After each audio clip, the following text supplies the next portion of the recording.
Alô, amigos e amigas, esse é o programa Cidadania, que hoje vai tratar de um tema que é uma das mazelas do nosso tempo, em escala internacional. O tráfico de pessoas, tema inclusive da campanha da Fraternidade da CNBB neste ano. Aqui no Senado Federal acaba de ser aprovado um projeto de lei que torna muito mais severa, muito mais robusta as diversas maneiras de combater o tráfico de pessoas. Aprovado aqui, foi para a Câmara. E para debater esse tema, nós temos aqui hoje dois convidados. Primeiramente, apresento a vocês o senador Humberto Costa, que é do PT de Pernambuco, que é o relator desse projeto aqui no Senado Federal, e também apresento a vocês Vanderlan de Souza Vieira, pai de Arthur Pasquale, que encontra-se em situação desaparecido, sequestrado e pode estar sendo objeto de tráfico de pessoas no Peru já há mais de 1 ano e 4 meses. Muito obrigado a ambos por terem aceito o nosso convite.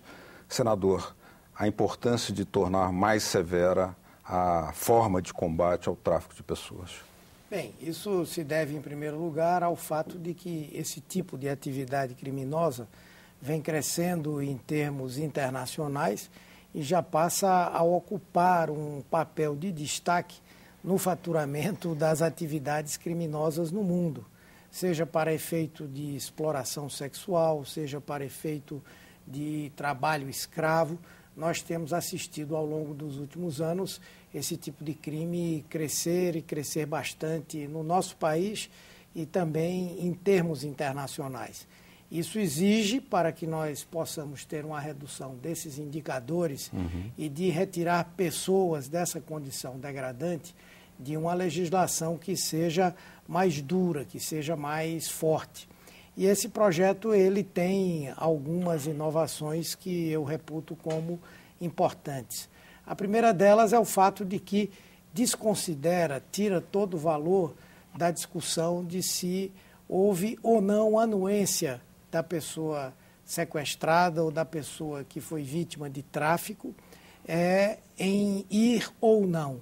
Muitas vezes a defesa de criminosos usava esse argumento de que houve a anuência, houve a concordância, às vezes houve até a própria procura para aquela atividade. Isso sempre acontece com a promessa de que haverá um lugar de trabalho melhor num outro país, recebendo mais recursos, e muitas vezes essas pessoas vão para o cativeiro.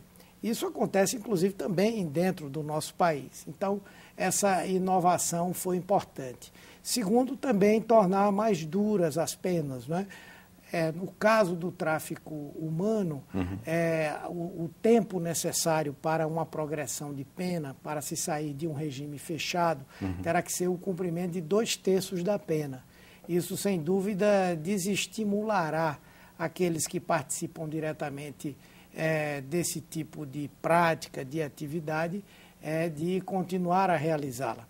E, por último, uma outra questão relevante é descaracterizar a atividade de prostituição e caracterizá-la como exploração sexual, porque, na verdade, essas pessoas não estão exercendo essa atividade de prostituição porque elas não são livres para se desvincularem dos espaços onde elas estão, elas não têm o direito de ir e vir. Então, é importante eliminar essa possibilidade de argumento de defesa também.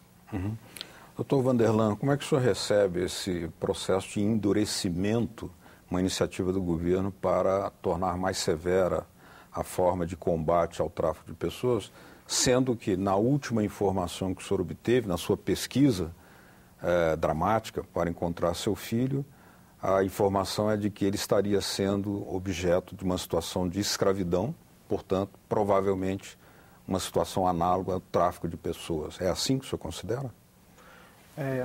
Foi colocado com muita propriedade e o sentimento que nós recepcionamos com um projeto de tamanha envergadura, a importância, isso é mais um passo, mas não um passo simples, um passo importantíssimo para que os indivíduos que desconhecem a força da lei tenham agora um pouco de conhecimento do que pode ocorrer com eles.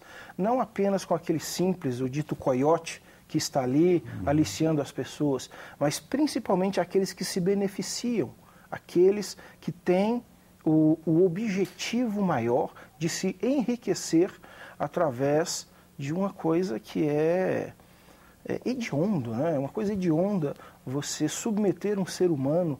Aliás, nos dias de hoje fala-se até em dar uma vida melhor, uma condição melhor de trabalho, até mesmo para os animais. E como nós podemos conviver dessa forma, com uma situação de exploração do ser humano, e já estamos buscando também algo de melhor, uma melhor condição para os próprios animais.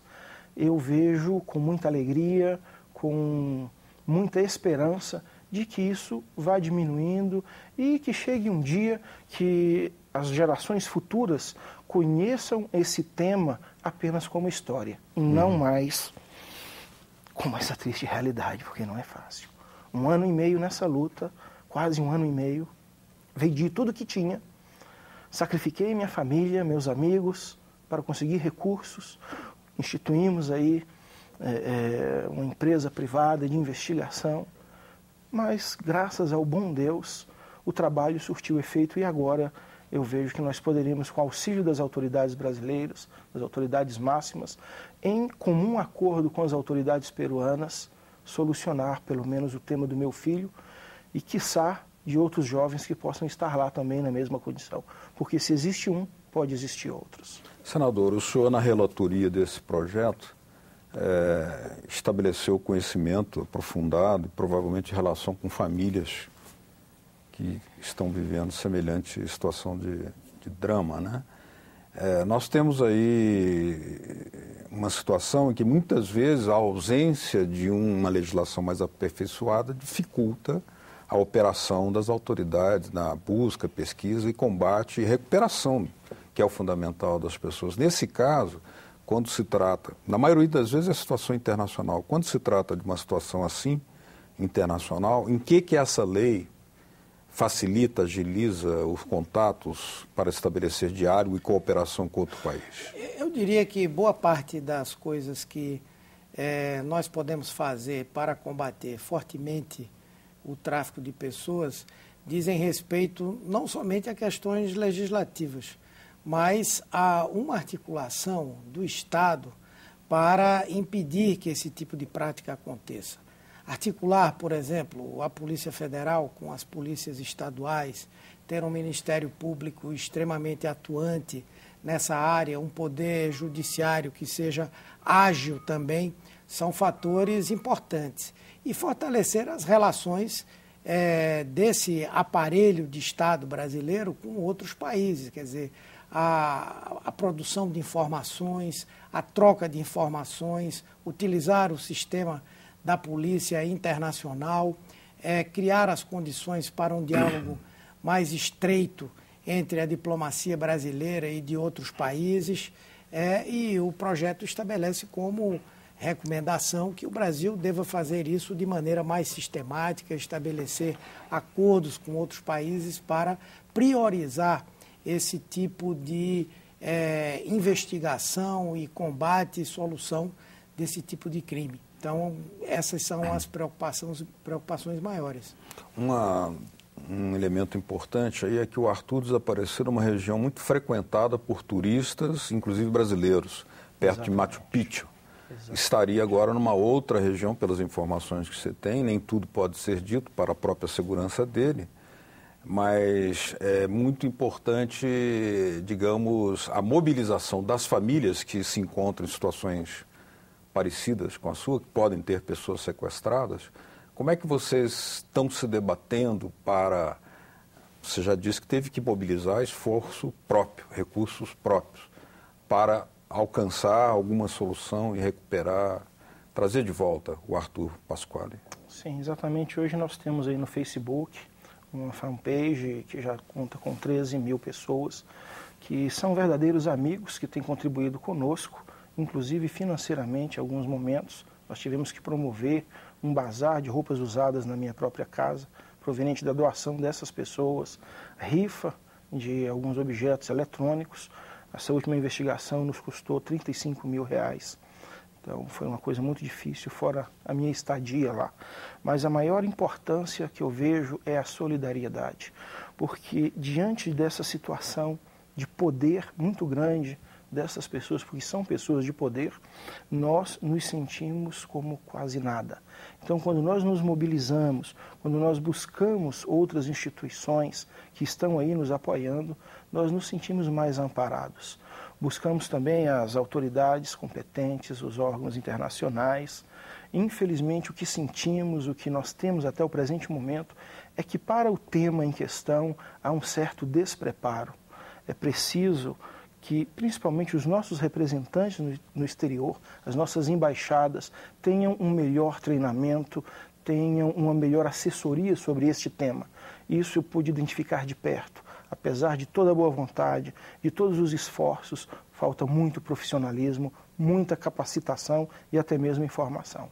Quando a igreja lança na sua campanha da fraternidade esse lema, combate ao tráfico de pessoas, isso estabelece uma possibilidade maior de cooperação do governo, das autoridades com entidades da sociedade civil. O que isso pode resultar de melhoria, de criação de uma nova consciência para combater o tráfico? Acho que isso é algo muito importante, né?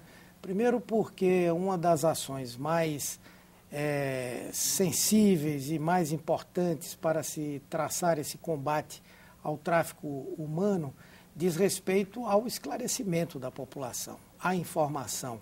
O poder público ele precisa permanentemente desenvolver campanhas educativas no sentido de que pessoas incautas possam ser utilizadas por esses agenciadores ou até mesmo diretamente por aqueles que realizam esse tipo de atividade.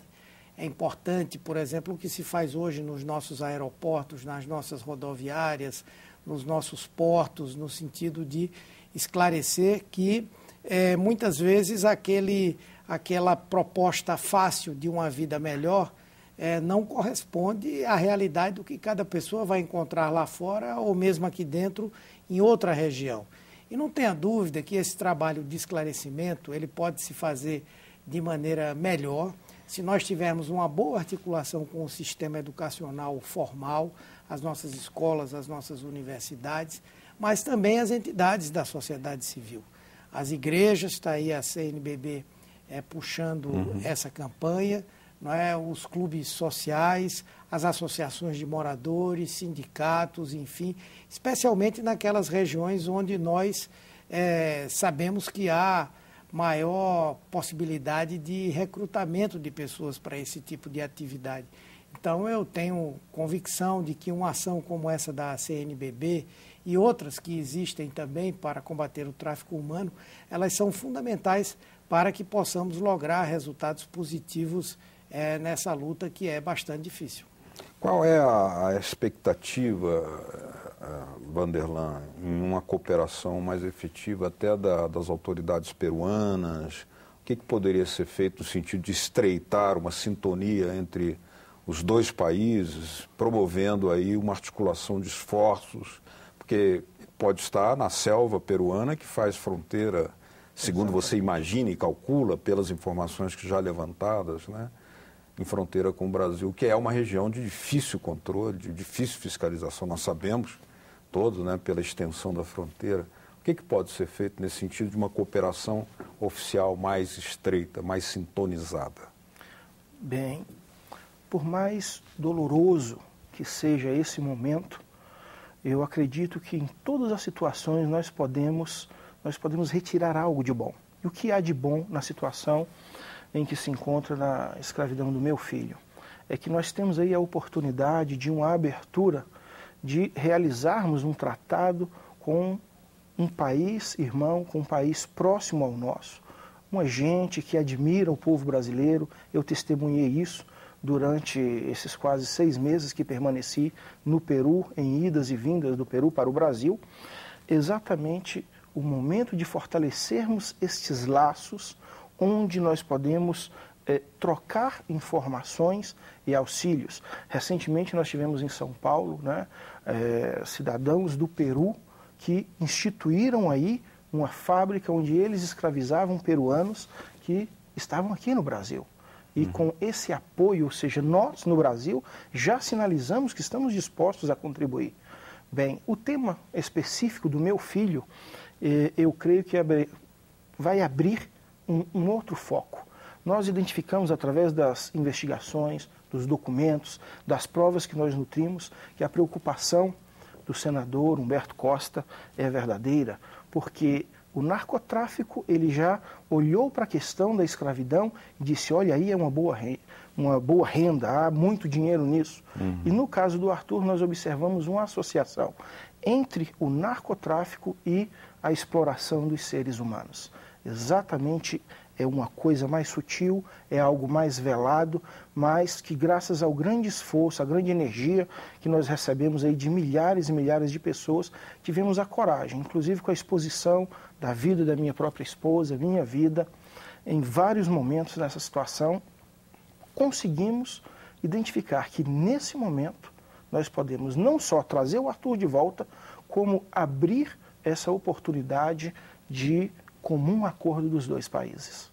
Nós estamos quase terminando aqui a nossa entrevista. Senador, aí está revelada uma associação muito rentável, o senhor tinha mencionado no início, uma macabra rentabilidade, no caso, no tráfico de pessoas, né? Mas que pode tornar muito mais complexo o combate, né? Quer dizer, será que os estados estariam numa situação de desaparelhamento em relação à sofisticação dessa magnitude de crime? Não, eu acredito que se nós tivermos uma ação de cooperação permanente, desburocratizada entre os diversos países, com certeza nós poderemos desarticular de maneira mais fácil esse tipo de atividade criminosa. Até porque não atinge apenas os países da América Latina, aqui do Cone Sul, mas é algo internacional. Na própria Europa, ainda hoje é muito forte o fluxo, especialmente de mulheres, do leste europeu para países do oeste, né? Países desenvolvidos, inclusive, especialmente para atividades de escravidão sexual, de exploração. E certamente que se tivermos um trabalho articulado internacionalmente entre todos os países, as instituições da Organização das Nações Unidas que tratam desse tipo de tema, nós poderemos ter resultados bem mais concretos, né? E eu creio que é esse o desejo que a população brasileira tem, o nosso governo tem. Esse caso, por exemplo, é um símbolo do que existe e do que deve ser feito, não é? Na medida em que seja necessário que tenhamos tratados especiais entre o Brasil e outros países, que se façam esses tratados para que nós possamos ter uma ação positiva de coibir esse tipo de atividade criminosa. Para terminar a nossa entrevista, Vanderlan, o seu apelo, deixar uma informação para contato das pessoas que eventualmente queiram ajudar, muitas pessoas vão querer ajudar por solidariedade, mas algumas que possam também oferecer algum tipo de informação que ajude no esclarecimento. Qual é a sua grande esperança? Deixe no ar aí o seu pedido. O que nós sentimos que existe de mais poder, de mais verdadeiro e que nos sustentou nos momentos mais difíceis são as orações das pessoas, porque cremos nessa energia. Verdadeiramente, eu me senti protegido e salvo em inúmeros instantes. Orem pelo Arthur Pasquale Vieira, orem por nossa família e por todos aqueles que se encontram em situação de escravidão, porque o que eles precisam é de força para continuarem vivos e que as autoridades se mobilizem. Enquanto houver vida, há esperança.